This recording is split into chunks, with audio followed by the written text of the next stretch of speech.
Senhoras, senhores, jovens, caros amigos ouvintes da Rádio Boa Nova, queridos irmãos no ideal espírita, que nos abençoe Jesus, o amigo incondicional das nossas vidas.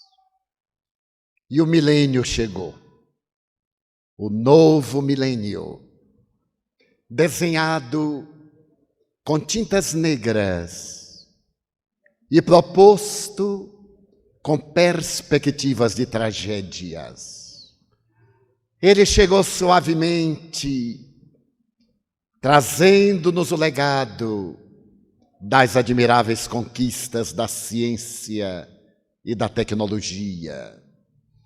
Ensejou-nos dar prosseguimento aos estudos cuidadosos a respeito da vida, seja no planeta Marte ou noutro pouso do sistema solar. Faculta-nos continuar a jornada da decodificação do genoma humano, para tornar a vida mais apetecida e facultar que as enfermidades dilaceradoras cedam lugar ao prolongamento de uma existência saudável, com possibilidades de prolongamento etário na jornada terrestre. Permitiu-nos, o milênio que se foi, aproximarmos-nos das realidades do pensamento cósmico, graças à extraordinária contribuição da doutrina espírita.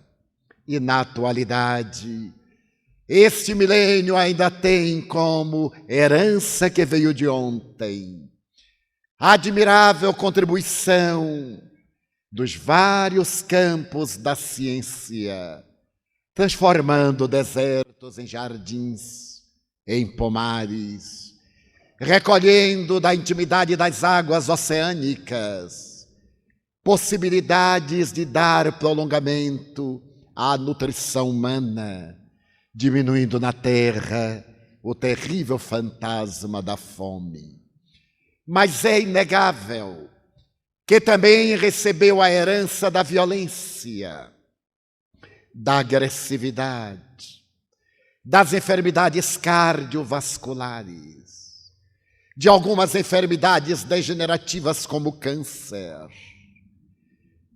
a sífilis, as enfermidades venéreas que retornaram, a AIDS, e na área do comportamento, os transtornos da afetividade. Iniciamos este novo milênio tendo o sol da esperança levemente toldado pelas nuvens teimosas dos conflitos humanos. E o ser que atingiu as estrelas, graças à astrofísica, que penetrou na intimidade das micropartículas, através do engenho da física quântica, ainda não se pôde libertar desses transtornos que o perturbam desde priscas eras, e que a ciência psiquiátrica hoje, ao lado da psicologia e da psicanálise ontem, no arquipélago das propostas da medicina, não conseguiram debelar. Desejamos referir-nos ao terrível transtorno da depressão. O homem moderno, que pode compreender as belezas da vida, periódica e sistematicamente mergulha nas sombras angustiantes da melancolia.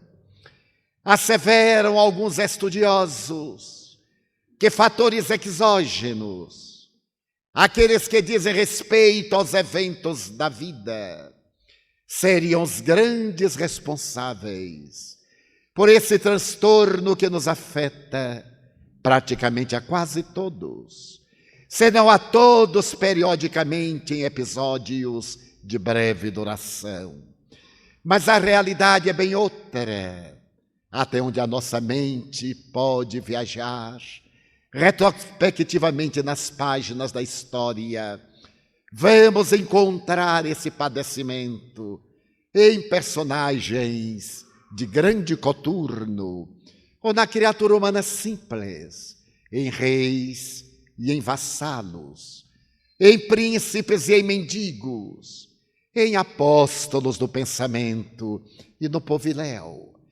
A história nos conta, por exemplo, que Nabucodonosor, rei da Síria e da Babilônia, periodicamente era vitimado pelo transtorno profundo da melancolia e se deixava arrastar pelas manifestações psicóticas de maior gravidade em expressões que o transformavam num ser profundamente transtornado.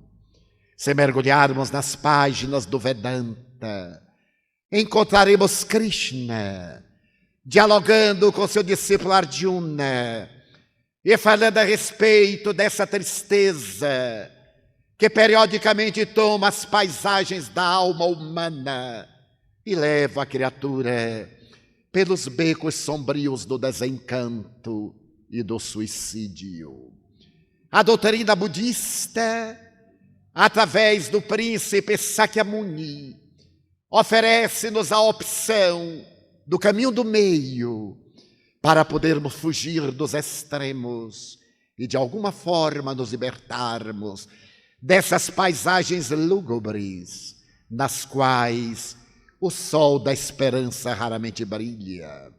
Na velha Bíblia, tornou-se célebre a tragédia de Job, particularmente no capítulo 3, versículos 20 a 22, quando ele proclama: por que não a morte? Seria muito melhor a morte que exterminasse a vida do que esse morrer sem morrer. Essa angústia prolongada, essa falta de sentido. E a melancolia transferiu-se para o Ocidente. No século IV a.C., Hipócrates já a identificava entre os seus pacientes e procurava uma terapêutica conveniente para os arrancar daqueles estados mórbidos de tristeza, de falta de objetivo existencial. Enquanto Aristóteles, fazendo uma análise da mesma melancolia, considerava momentaneamente sagrada, porque seria ela responsável em determinados momentos, conforme Platão. Nas palavras de Sócrates, responder pela inspiração que vertia do alto sobre artistas e filósofos, sobre investigadores e estetas, mas não ocultava Aristóteles que periodicamente também essa melancolia afligia as criaturas, levando-as de roldão ao desespero. E a melancolia foi passando de geração em geração, até por volta do século II depois de Jesus, quando Galeno, também pai da medicina grega, procurando interpretar a panorâmica dos distúrbios e das enfermidades, estabeleceu que todos eles eram resultado dos humores, do sangue, da bilis negra, da bilis amarela, da fleuma, e que essa melancolia era resultado da bilis negra, que deveria ser eliminada de qualquer forma através das sangrias, dos vomitórios, dos laxativos, levando os pacientes a um deperecimento de forças, a uma desidratação que invariavelmente precedia a morte. Já por volta do século III, ela passou a ser identificada nos monastérios do nascente cristianismo como assídia ou assédia, que irá merecer de Santo Agostinho um reproche, como sendo uma preguiça que tomava conta dos monges e dos religiosos, bloqueando-lhes a faculdade de agir e de servir ao ministério ao qual haviam entregado a vida. Passava então a assídia ou assédia a perturbar aqueles que viviam na meditação, que procuravam encontrar o sentido existencial através da fé, para continuar atormentando historicamente a criatura humana até Paracelso, por volta do Renascimento, quando ele se dá conta de que era possível abreviar essa tristeza profunda, levando as criaturas atormentadas e melancólicas a uma convivência jovial, alegre com pessoas extrovertidas, terapêutica, inócua, senão perturbadora para os modernos padrões da psicoterapia. E a doença prosseguiu ceifando vidas. Nós iremos encontrar a sua presença na obra de Shakespeare, quando Hamlet fala dessa noite que ele toma o coração, que o atormenta profundamente, tirando-lhe a alegria de viver e destruindo-lhe a capacidade de discernir. Ou a tragédia de Romeu e Julieta, que aparentemente, havendo perdido o sentido existencial, optam pelo suicídio nefasto, tal a melancolia que irrompe subitamente, destruindo-lhes a alegria e os objetivos da vida. E a terapêutica de Galeno prosseguiu sendo a mais eficaz para a grande problemática da tristeza, dessa tristeza incoercível e ilógica que toma conta da criatura humana.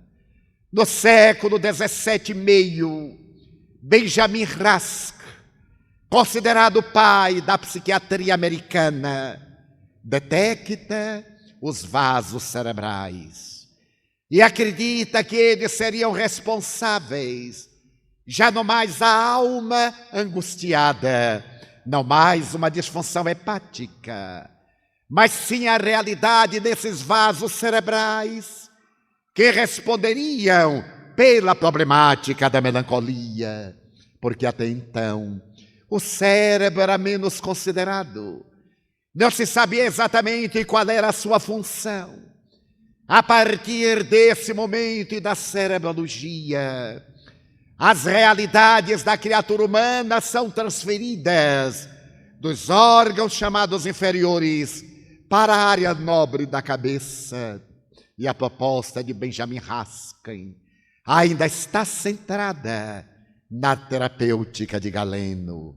Através das sangrias, se pode eliminar os humores negros e o indivíduo recobrar a alegria de viver, mas já era uma abertura para que Harvey, identificando a circulação do sangue, abrisse espaço para o entendimento mais profundo da constituição neuronial da criatura humana e dos mecanismos que somente no século XX puderam ser necessariamente detectados graças aos microscópios eletrônicos.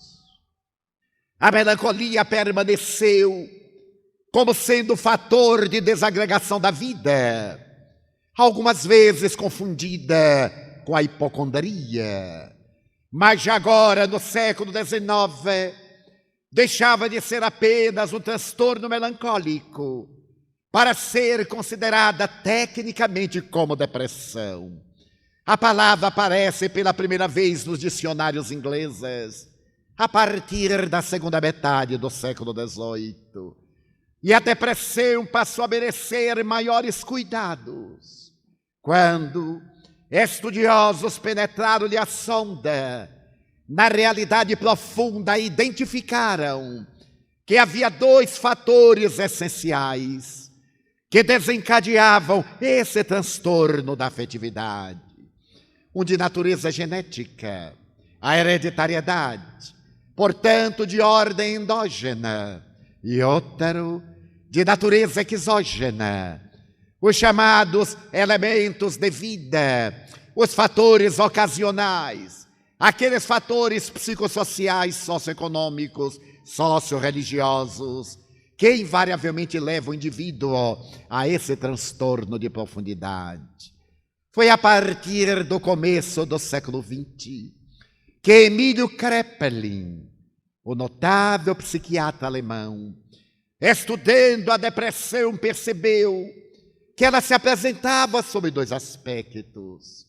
Aquele de natureza melancólica, que ele denominou como unipolar, e aquele outro no qual o paciente muitas vezes começa a ter alucinações auditivas, visuais, manias, a que ele denominou de depressão bipolar.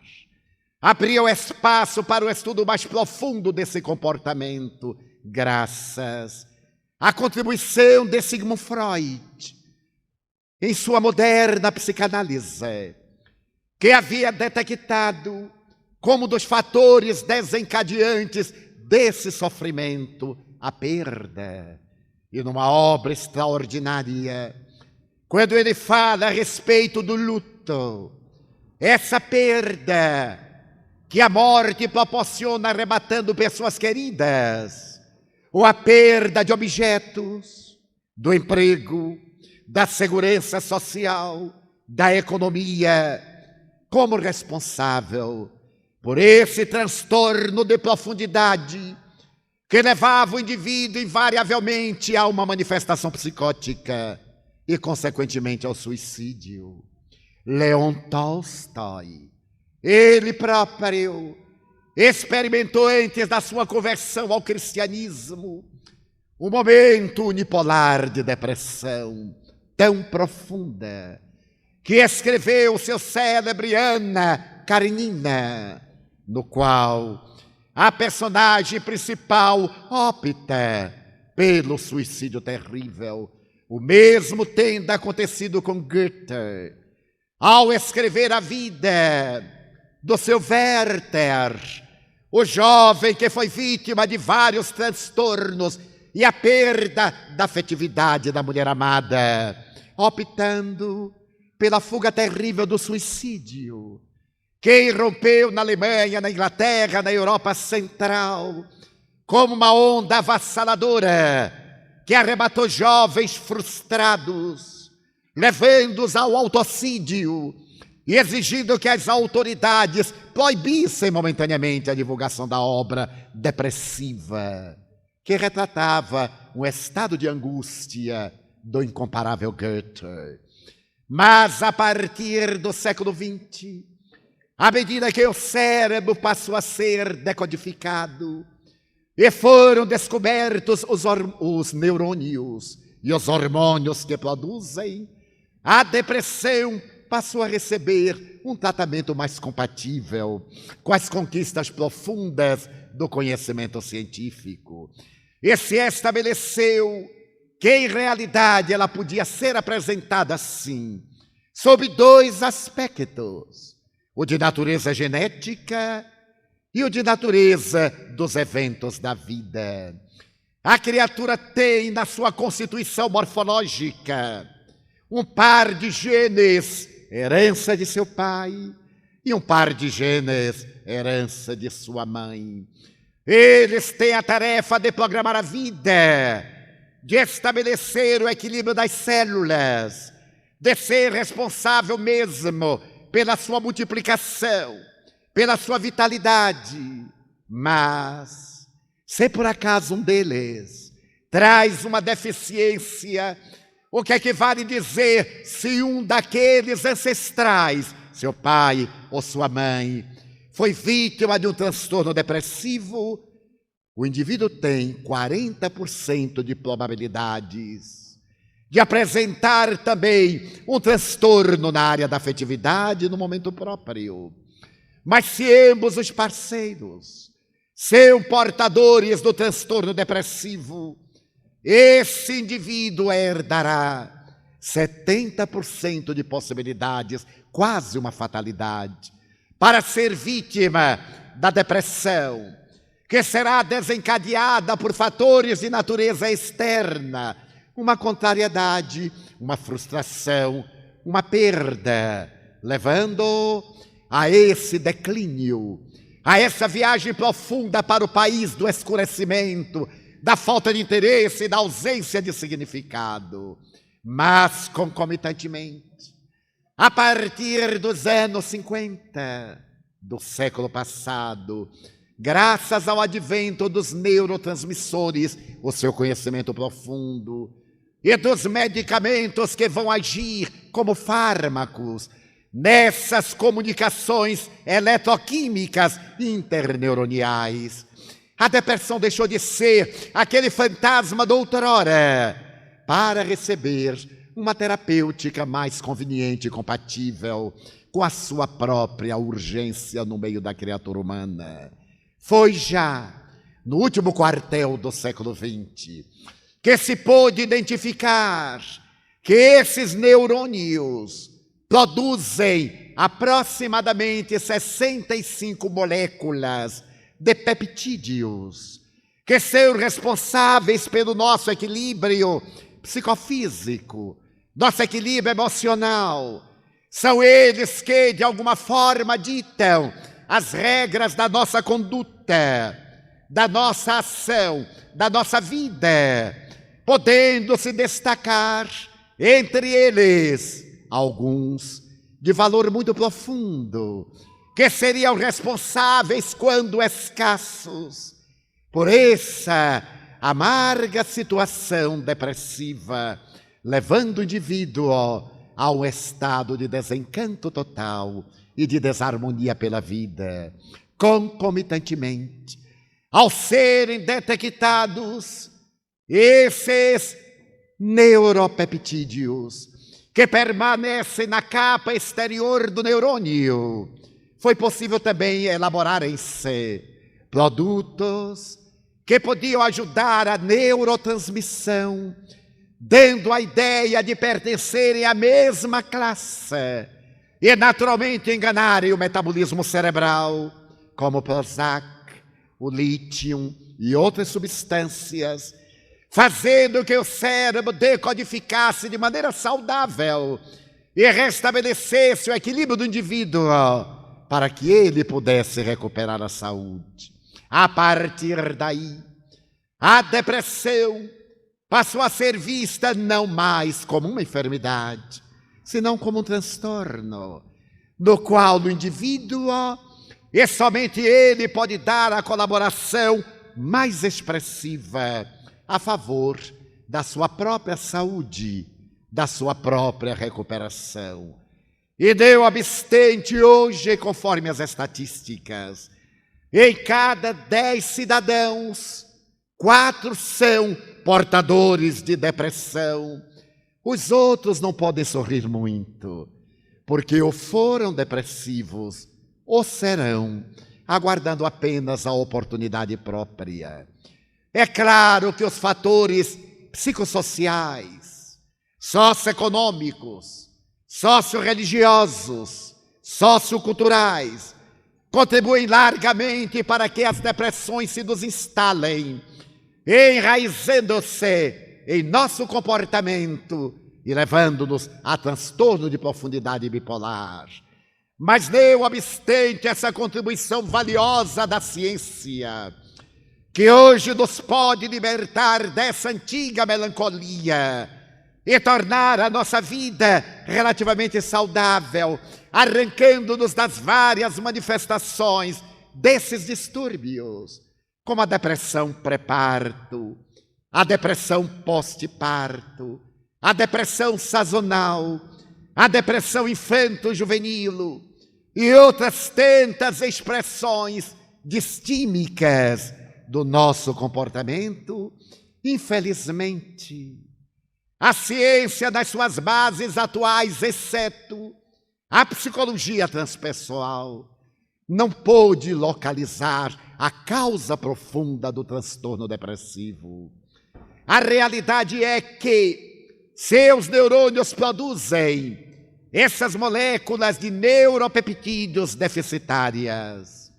Como consequência de uma herança genética, estamos ainda diante de efeitos cuja causa vai remontar à realidade eterna do ser que somos, em trânsito pelo corpo no qual nos encontramos. Foi Allan Kardec, que poderíamos denominar como o primeiro psicólogo transpessoal da humanidade, embora não acadêmico, que melhor aprofundou a sonda da investigação nos mecanismos dos distúrbios mentais, dos transtornos psicológicos, das alucinações, estabelecendo que a criatura é herdeira de si mesma e, naturalmente, na sua condição de herdeira das suas conquistas e desgraças, quando você vai reencarnar, imprime no código genético aquilo de que tem necessidade para o seu processo evolutivo. Até há pouco, se havia estabelecido que a criatura humana era portadora de 100 mil genes, o que foi alterado depois da decodificação do genoma humano, que passou a estabelecer que nós possuímos apenas 30 mil genes e diferimos muito pouco da constituição de uma ratazana, que tem menos do que nós, apenas 300 genes. O que me faz recordar de um ditado antigo, quando alguém era portador de uma conduta indigna e perturbadora, dizia-se é um rato. E já era uma intuição genética, porque a diferença é tão pequena que nos surpreende, e isso talvez contribua para a conduta de alguns indivíduos, que talvez não tenham na sua organização genética apenas 300 desses genes, o que lhes propicia uma conduta profundamente perturbadora. Allan Kardec estabeleceu que o indivíduo é o construtor da sua própria vida. E através da contribuição da ciência espírita, ele pôde demonstrar que, além de herdeiro dos seus próprios atos, ele vai imprimir no seu futuro histórico aquilo de que tem necessidade para evoluir, libertando-se dos dramas que ocasionou no pretérito e evoluindo pela conquista de novos valores. Ao mesmo tempo, estabeleceu que nessa paisagem dos transtornos mentais e daqueles do comportamento, há uma incidência de outras mentes, de outros seres, de indivíduos que viveram conosco, que participaram das nossas atividades e que, não obstante haverem sido por nós zelados, traídos, ofendidos, porque nos não perdoaram, vinculam-se-nos. E na primeira oportunidade que se lhes depara, naquela existência ou na próxima, produzem o tormento das obsessões. Allan Kardec demonstrou que na raiz das enfermidades mentais, invariavelmente existe a presença de um contingente de ordem obsessiva, o que não quer dizer que todas as enfermidades mentais e de comportamento sejam necessariamente obsessão. Mas quando esse transtorno obsessivo se prolonga, capítulo 18 de O Evangelho, na última página, das considerações finais a respeito das preces pelos obsidiados, quando esse transtorno se prolonga, ele pode abrir espaço para a enfermidade orgânica, sendo necessário, nesse caso, o tratamento magnético, o tratamento médico e também o tratamento espiritual. E conclui dizendo, cessada a causa, desaparece o efeito, convidando-nos a recorrer à colaboração da ciência médica, a fim de realizarmos o nosso trabalho de busca da saúde mental e, concomitantemente, a busca da terapêutica espírita, da sua psicoterapia, da sua terapia magnética, da sua colaboração fluídica e das admiráveis sessões de desobsessão, através das quais aquele agente perturbador, depois de esclarecido, pode abandonar o seu propósito e libertar o paciente do seu transtorno. Coloquemos isso em termos de uma experiência que vivenciamos no ano de 1978 na Mansão do Caminho. Naquele laboratório de almas, por onde passaram, como disse o professor José Raul Teixeira, quase 1000 crianças que hoje são adultos, pais e avós. Um dos meninos, no mês de maio do ano referido, aos 16 anos de idade, subitamente foi tomado por uma estranha melancolia. Naquele dia eu me preparava para viajar no de imediato em uma tarefa ao exterior. E já eram avançadas horas da noite, quando meu filho adotivo se me acercou. E enquanto arrumava a mala, ele me disse: tio, eu não sei explicar ao senhor. E a noite passada eu tive um pesadelo. A sensação de que um monstro peludo me perseguia. E eu me libertei caindo em um abismo que não tinha fundo, e em cuja queda despertei apavorado e banhado por álgido suor. Desde então, pela madrugada, eu não tive mais paz. Uma tristeza imensa tomou-me conta da alma. E quero dizer ao senhor que eu estou com medo. Não sei por quê. Subitamente eu estou dominado por um medo estranho de que algo muito terrível me vai acontecer. Eu lhe pedi que esperasse um pouco. E ao terminar de arrumar a mala, já que viajaria pela madrugada seguinte, sentei-me, conversei e percebi que era uma síndrome depressiva. Concomitantemente, apliquei-lhe a bioenergia através de um passo. E enquanto fazia, detectei a presença de um espírito muito perverso que tentava esconder-se e que deve ter sido a causa daquele sonho perturbador e dessa tristeza que lhe tomara conta todo dia. Pedi-lhe que procurasse ao seu irmão, o nosso filho que é médico, para que na minha ausência se encarregasse de cuidar dele ao tempo em que recebia a terapêutica espírita na Mansão do Caminho. Pedi ao meu filho que se encarregasse do caso e viajei naturalmente preocupado.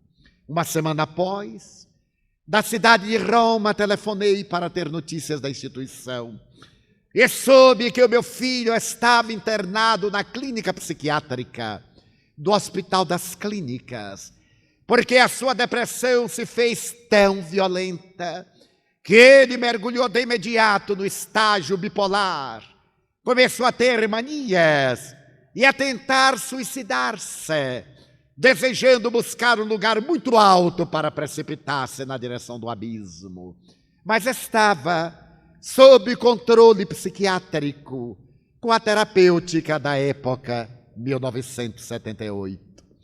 À medida que os dias se passaram, era uma viagem muito longa, a notícia era que ele continuava no mesmo estágio, maníaco, desejando suicidar-se, e o médico resolveu por aplicar-lhe a sonoterapia.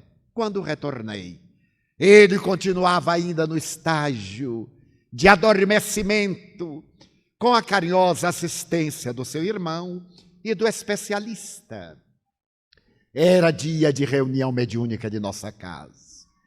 Para aqueles que não conhecem a doutrina espírita, esta ciência monumental é divulgada por todos os meios possíveis, através de conferências, de periódicos, de livros, pelos recursos da moderna mídia, para informar as suas bases doutrinárias, os seus fundamentos científicos, a sua proposta filosófica e a sua realidade religiosa de restauradora do Evangelho. Mas, concomitantemente, tem atividades práticas ou experimentais através do concurso da mediunidade, conforme o próprio codificador Allan Kardec nos ensinou nas obras básicas. Essa atividade é dedicada a atender aos portadores de mediunidade, que devem educar as suas faculdades, desenvolvê-las no bom sentido da palavra, mas que, para poderem participar das experiências mediúnicas, são convidados antes ao estudo sistematizado da doutrina, a tomarem conhecimento com o próprio propósito filosófico do pensamento espírita, a tomarem conhecimento do seu sistema nervoso, do mecanismo da mediunidade, da finalidade do exercício dessa faculdade, dos objetivos essenciais, da conduta moral que deve ter, a fim de atrair espíritos que estejam na mesma faixa de comportamento ético-moral. Somente o que e após é que o indivíduo deve adentrar-se no laboratório da mediunidade, pois que sem esses cuidados indispensáveis corre graves perigos de perturbar-se por desorientação ou de ficar nas mãos de entidades perversas, espíritos frívolos, mistificadores e levianos. Quão leviana é a atitude de quem assim procede. Depois que o indivíduo atendeu a esse mistério de educar as suas forças psíquicas, anímicas e mediúnicas, pode trabalhar em atividades de maior profundidade, que chamamos, por falta de outro nome, de sessões de desobsessão. Equivale dizer sessões mais bem cuidadas, com tarefas específicas de atendimento a espíritos mais enfermos, que seriam verdadeiras reuniões de cirurgia psíquica no perispírito daquelas entidades perversas, mas desorientadas ou profundamente enfermas. Somente depois de haver dado um trabalho de educação à sua mediunidade, que pode participar das experiências mais graves e significativas da desobsessão. E como nossa casa, como todas as casas espíritas, que assim se dizem ou sejam, tem a tarefa doutrinária infanto-juvenil, a tarefa da educação da mediunidade, também tem da desobsessão, que é um ministério específico, que exige uma equipe devidamente orientada, equipada, para lidar com essa terapêutica de grave consequência e de alta seriedade. Era, portanto, um dia da nossa reunião especializada, e como as nossas reuniões mediúnicas são gravadas, para que depois tenhamos oportunidade de ouvir, de comentar, de estudar as comunicações e acompanhar o processo da educação dos espíritos que vêm para ser orientados. Chegamos ao nosso trabalho, que se reveste de um programa dividido em duas fases. Uma primeira, que é de estudo da doutrina. Por alguns minutos, lemos as obras básicas, dialogamos, e depois a experiência prática, fundamental, a experiência de grande gravidade. E logo quando passamos à segunda etapa, através de mim mesmo, o Espírito se comunicou. Ao terminar a reunião, fui ouvir a gravação da comunicação. Ele dizia, em uma síntese, que estava muito feliz de encontrar-se entre nós, ali chegando sem saber como explicar. E contou uma história muito peculiar. Ele estava sendo abençoado por Deus, porque se desincumbia de uma tarefa muito grave, que começara na noite de 31 de dezembro do ano de 1899, em uma pequena cidade no estado de São Paulo, no Vale do Rio Paraíba, perto da Serra da Mantiqueira.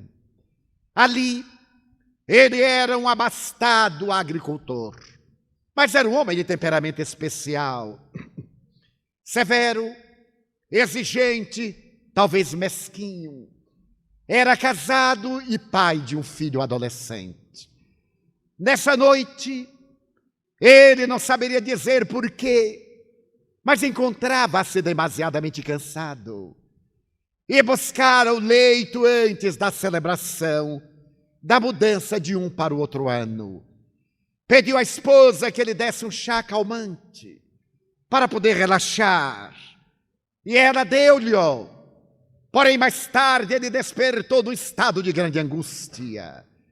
E deu-se conta que o chá que lhe havia sido ministrado devia trazer alguma substância sonífera, porque ele despertou agônico e viu seu filho com um travesseiro de plumas matando-o por asfixia, enquanto se encontrava praticamente sentado sobre o seu tórax. E a esposa concomitantemente segurava-lhe as pernas, que ele agitava e os braços para libertar-se daquela agonia que culminou na perda dos sentidos. Não saberia dizer por quanto tempo ele permaneceu nesse estado de inquietação, de sono, torpor, despertamento, angústia, sem qualquer contato direto com a realidade. Era um estranho mundo de sombras, nas quais não se desenhavam realidades palpáveis. E ele, desesperado, pôs-se a correr, a gritar, em asfixia cruel, até que um dia despertou e estava na sua propriedade, que já não mais lhe pertencia. Eram pessoas estranhas com quem ele não se podia comunicar. E na angústia que então adveio, ele descobriu, graças à informação de outros habitantes invisíveis para as pessoas da propriedade, que ele havia morrido. Havia sido vítima de um choricídio, de um parricídio, e que o seu filho e a sua mulher haviam vendido a propriedade e se haviam transferido para a cidade de São Paulo, onde estavam vivendo de maneira nababa, sem qualquer responsabilidade nem compromisso. Ele começou a entender o que era a morte. Era nada mais do que o reencontro com a vida. O ódio que lhe tomou conta do pensamento foi de tal natureza que se sentiu cego, perturbado e pôs-se a procurar aqueles homicidas que não conseguiu localizar. Por volta do ano de 1950, ele continuava na busca quando um dia foi atraído por uma jovem de 24, 26 anos. Era como se a jovem fosse um imã e ele fosse pedaços de ferro atraídos e que a ela se vinculavam. Ele não saberia explicar a antipatia que nutriu pela mulher e aquela situação embaraçosa da qual ele não conseguia libertar-se. Aonde quer que ela fosse, ele era arrastado por esse estranho magnetismo. Mas numa noite, enquanto ela dormia, ele percebeu que saía do seu corpo o espírito parcialmente, vencido o corpo pelo transe do sono natural, e percebeu que aquela jovem era sua mulher. Ele não saberia explicar como estava ela mascarada. E quando ela o viu, teve um choque muito grande, o reconheceu e voltou desesperada ao corpo. E a partir daí, passou a ter distúrbio de sono, uma das primeiras síndromes da depressão. Toda vez que se ia deitar, ela estava com a sensação do reencontro, passou a ter medo de dormir, e ele a vigiava, porque se informou que ela estava reencarnada. Porque o fato de ser um espírito desencarnado, necessariamente não se tem conhecimento de tudo. Cada um desperta no além com a bagagem que leva do aquém. Nós somos lá a continuação daquilo que fizemos aqui. e voltaremos à terra com a consequência dos nossos atos. Ele se informou da reencarnação, que nessas faixas inferiores é automática. É um fenômeno da lei, como a gravidade, como a eletricidade, sem que os espíritos nela envolvidos tenham consciência da sua ocorrência. Sabendo que a reencarnação era uma realidade, que ela estava ali, pouco lhe importava dar-se conta que era um outro ser, uma personalidade, porque era o mesmo espírito, a criminosa. Não se importava que fosse uma mulher jovem. Ele foi tomado pela sanha do ódio e lentamente, à medida em que ela era apavorada, o seu perispírito assimilava-lhe as vibrações, as induções, porque os espíritos não entram nos indivíduos como um líquido entra num vasilhame. Mesmo das chamadas subjugações, palavra que Kardec usou para substituir possessão, que daria a ideia de interpenetração. Mesmo nesses casos de subjugação profunda, o espírito não está dentro do corpo do indivíduo, mas está através do perispírito comandando no centro do chakra coronário, cerebral ou sexual, de acordo com a área que ele deseja perturbar ou conforme a dívida do indivíduo. Ele passou a manipulá-la até que, nesse intercâmbio, ele passou a viver as experiências da vida carnal, a desfrutar das sensações. E ela entrou em colapso profundo, fez a depressão bipolar, passou a ter visões, passou a ouvir-lhe a voz e a ter manias. Estava o quadro psicopatológico dentro das instruções acadêmicas e foi internada no manicômio. Era o único hospital que havia na cidade do Salvador na época. Mulher pobre, sem parentes que se interessassem pela sua vida. Ali ela foi atirada liminarmente e mais tarde ele a levou ao pátio dos alucinados e ela foi estuprada, de cujo estupro, por consequência, veio a gravidez. Nasceu-lhe um filho, que era este que agora ele estava perturbando. Ele se deu conta, há menos de 50 dias, que aquele rapaz o atraía. E já sabendo de que se tratava, não teve dúvida em aguardá-lo no momento do desdobramento parcial pelo sono e apavorá-lo. Foi o pesadelo que o jovem experimentou. E a partir de então, ele desejava matá-lo. E terminava dizendo: vou matá-los. A ela, pelo aniquilamento lento do depauperamento das forças e um vampirismo que lhe rouba todas as energias, e ele, num gesto audaz, atirando de um lugar alto para consumar assim a minha vingança. Era a sua história. Mas como a função primacial dessa atividade é levar ao desesperado o bálsamo do consolo, a palavra de esclarecimento, o doutrinador, aquele que se dirige ao espírito comunicante, e que Manuel Filomeno de Miranda Espírito prefere chamar o psicoterapeuta espiritual, começou a falar-lhe que ele tinha toda a razão.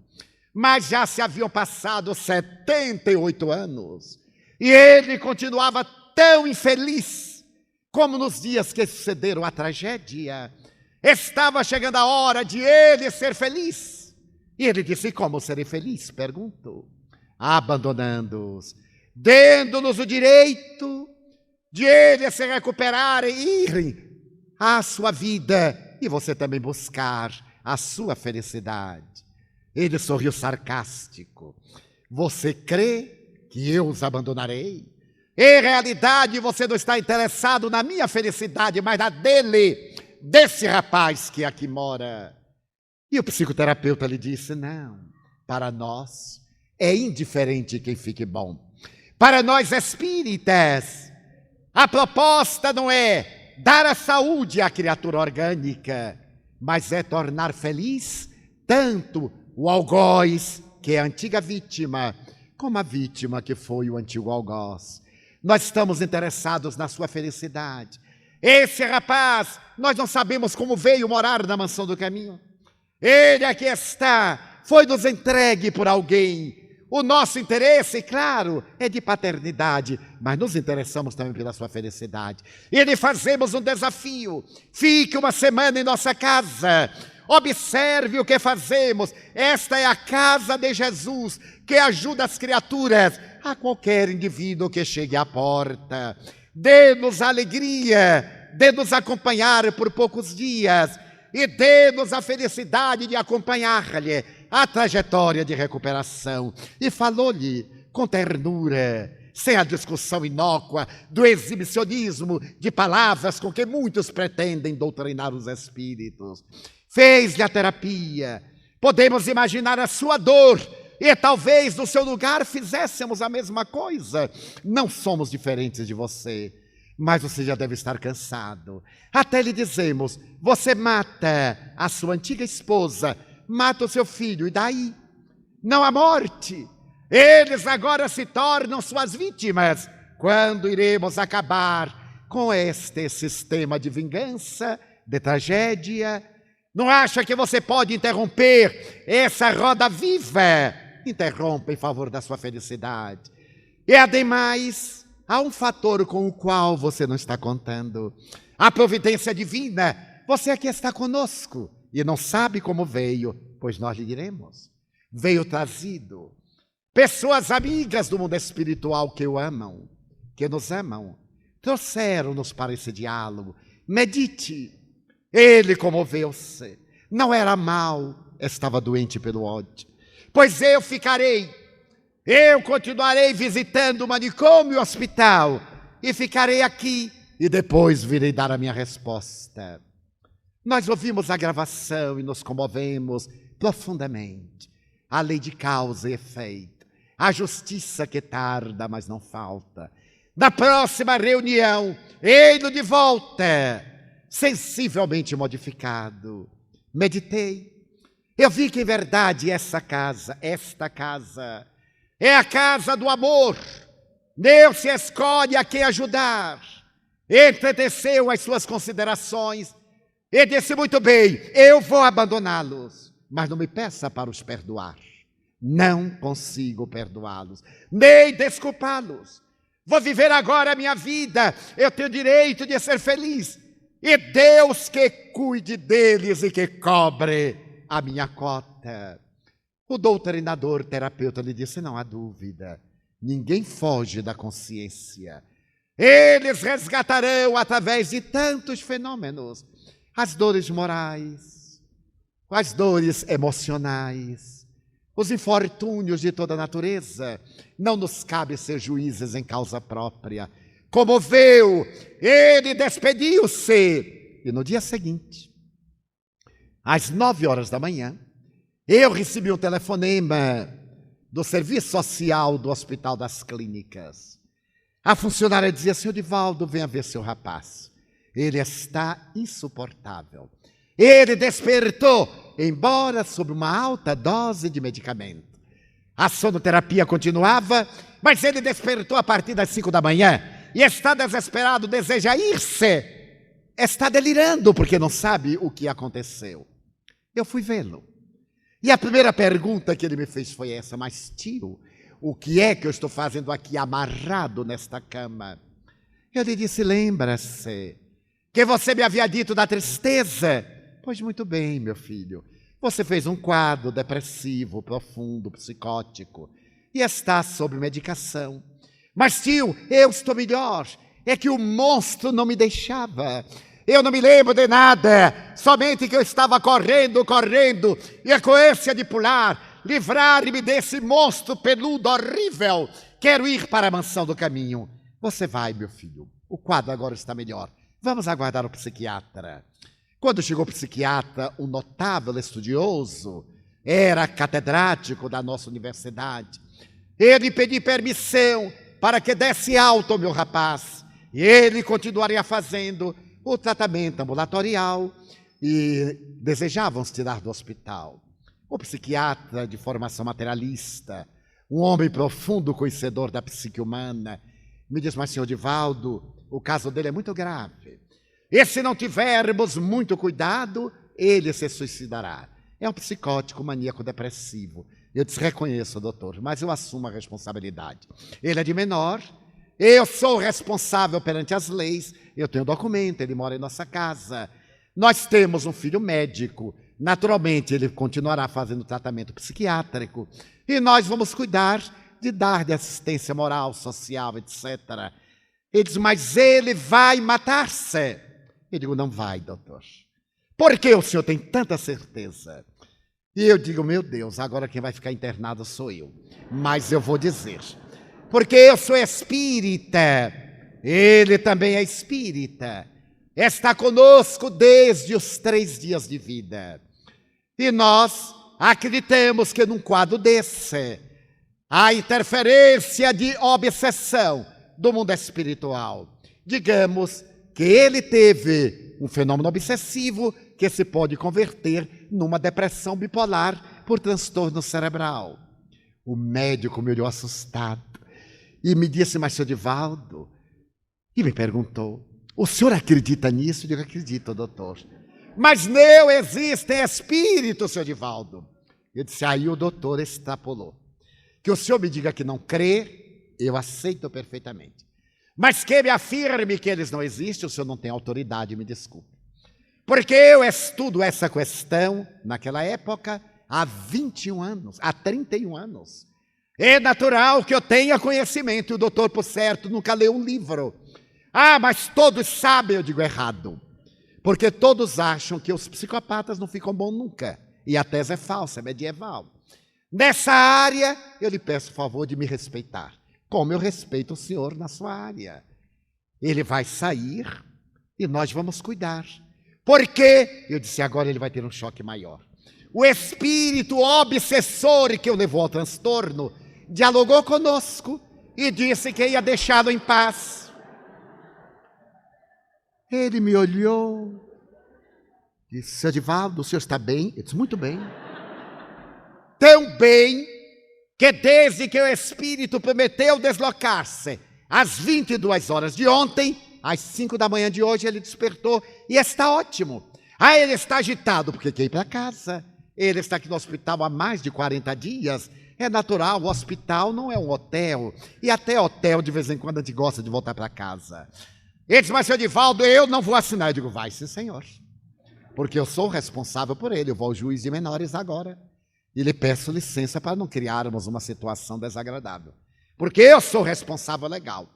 E eu recuso que ele continue internado. Nós temos condições de o assistir, de dar a conveniente terapia médica e a espiritual. Na cidade de Salvador nós temos um ditado.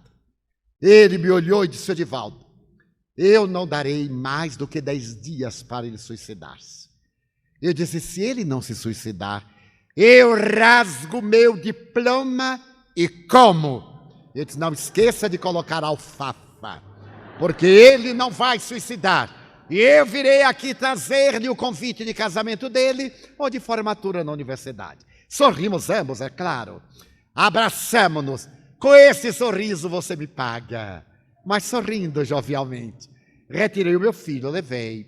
Ele foi levado a um outro psiquiatra. Continuou a tomar a medicação, a receber a assistência do clínico para atender ao corpo que estava abalado e a receber a terapia do passe. Foram passando os dias e mais ou menos 30 a 35 dias depois, ele já em franca convalescença, já recuperado, eu estava na Mansão do Caminho quando o porteiro me chama pelo interfone. Tio Divaldo, aqui tem uma senhora que quer lhe falar. Não é a hora do atendimento, porque nós temos horário para tudo, é natural. E o senhor, ela está tão desesperada que eu lhe peço, por favor, para atendê-la. Eu disse, pois não, mande entrar. Ela entrou, nós a recebemos. E quando eu olhei a senhora, era o rosto de meu filho. Então eu associei. Eu disse, meu Deus, deve ser a paciente que a entidade estava perseguindo. E lhe perguntei o que desejava. Ela me disse, senhor Divaldo, eu saí do hospício há 3 dias, do manicômio, não tenho para onde ir. E, ademais, eu estou procurando por um filho. Eu fui informada que, aos 16 a 18 anos, eu tive um filho de um esquizofrênico. Imaginem a carga genética de um esquizofrênico e de uma outra. E então eu soube que ele foi mandado para um lar de crianças. Eu estou desesperada. Eu queria encontrar meu filho para ver se ele me pode ajudar. Eu perguntei, e como eu vou saber? Não sei, seu Edivaldo. Porque também eu não sei. Eu estava louca total. E há pouco tempo eu acordei boa. Fiquei lá no pátio, para lá, para cá. Acharam que eu estava boa mesmo, deixaram um pouquinho para ver se piorava. Como não piorou, me mandaram embora. E quando eu saí, a enfermeira disse que eu tinha um filho, que eu procurasse ou na casa do tio Juca, que era um lar de crianças, ou na mansão do caminho. Ele não está lá. Será que meu filho está aqui? Como eu vou saber, minha irmã? Mas, em todo caso, façamos o seguinte. A minha rapaziada de 14, 18 anos está no ginásio. Nesse tempo, nós não tínhamos o ginásio na mansão. Não era o primeiro grau completo. Vamos almoçar, você fica um pouco conosco. E às 17 horas, depois que eles chegarem, eu chamarei todos. E a senhora me diz quem é seu filho. Mas, seu Edivaldo, como é que eu vou saber? Eu digo, sabe? As mães sabem. Elas têm o magnetismo que descobrem. Vamos almoçar. Era uma mulher muito modesta, ela recusou, mas insisti.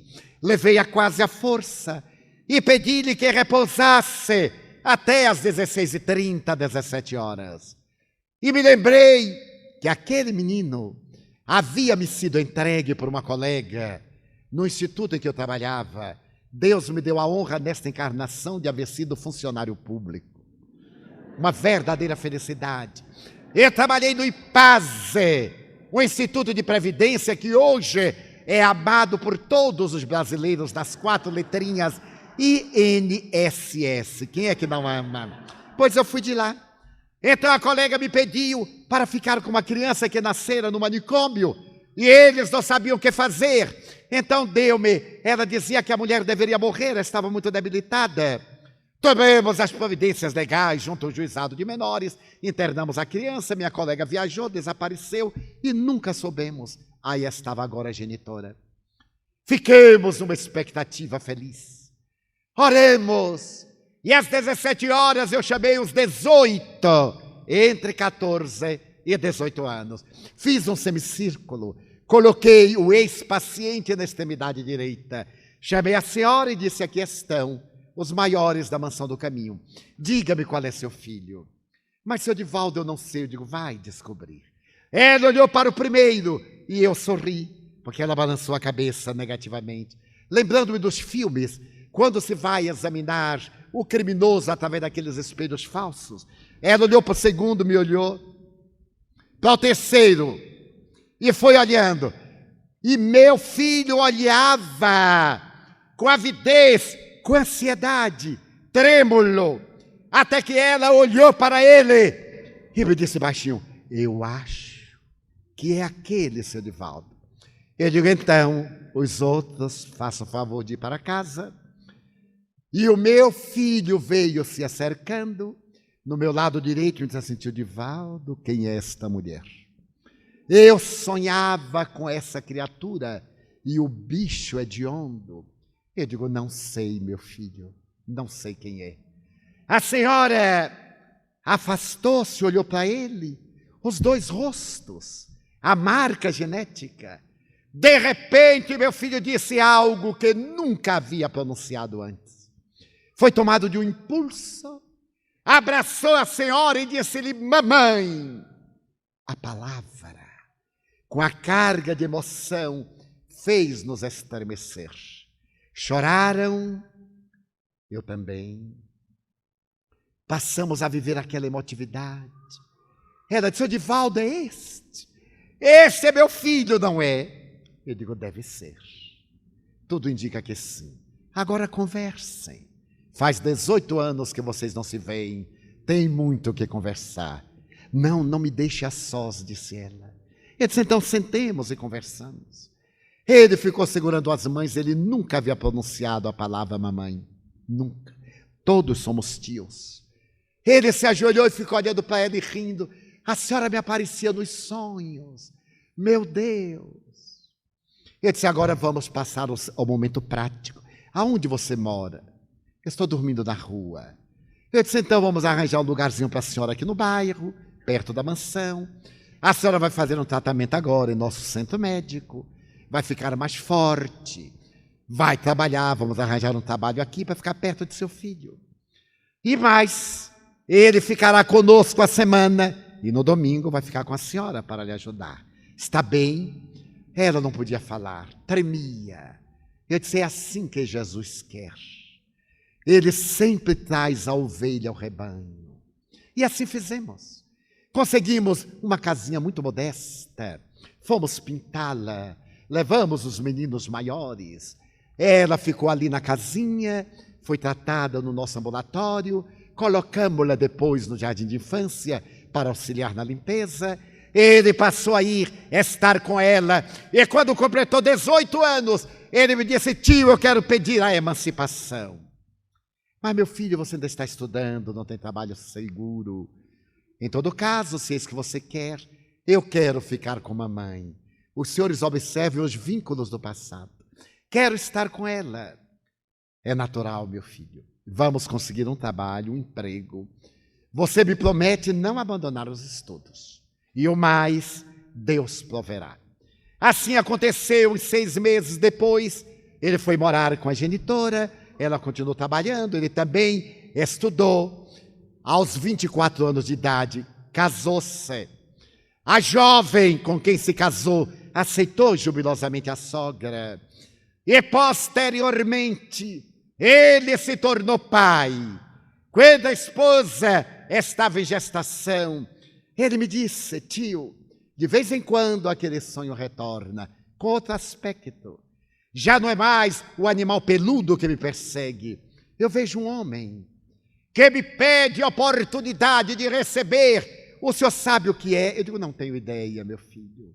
Deve ser algum espírito amigo que vai reencarnar através da sua esposa. Nasceu a criança, menino, e quando o menino completou 2 anos, ele me perguntou, tio, eu gostaria tanto de ter notícia de quem é meu filhinho. O senhor sabe? Eu digo, vagamente. Por quê? Porque ele é tão singular. Ele me olha, me beija e me morde. Eu digo, então é conhecido. Não há dúvida que é conhecido.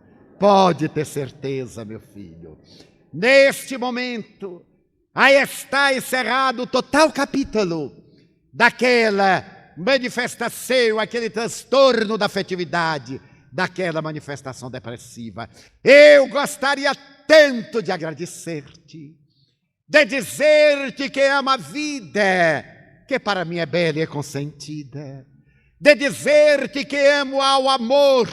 Muito obrigado, Senhor, pelo que me deste, pelo que me dás, pelo ar, pelo pão, pela paz, pela beleza que meus olhos veem no altar da natureza. Olhos que fitam o céu, a terra e o mar, que acompanham a ave ligeira que corre fagueira pelo céu de anil e se detém na terra verde, salpicada de flores em tonalidades 1000. Muito obrigado, Senhor, porque eu posso ver meu amor. Mas diante da minha visão eu detecto os cegos, que se debatem na escuridão, que tropeçam na multidão, que choram na solidão. Por eles eu oro, e a ti eu imploro comiseração, porque eu sei que depois desta lida, na outra vida eles também enxergarão. Muito obrigado pelos ouvidos meus, que me foram dados por Deus, ouvidos que ouvem o tamborilar da chuva e do vento no telheiro, a voz melodiosa, melancólica do boiadeiro, a música que desce do morro na praça a cantar, e a melodia dos imortais que a gente ouve uma vez e não esquece nunca mais. Diante da minha melodia, eu quero rogar por aqueles que perderam a faculdade de ouvir, e por eles eu me ponho a orar, porque eu sei que depois desta dor, do teu reino de amor, eles voltaram a falar. Muito obrigado pela minha voz, mas também pela sua voz, pela voz que canta, que ama, que ensina, que alfabetiza, que legisla, que trauteia uma canção. Pela voz que o teu nome profere em sentido da emoção, diante dessa melodia, eu quero rogar pelos que sofrem de afasia. Eles não cantam de noite, eles não falam de dia. Eu sei que depois desta prova, na vida nova eles também cantarão.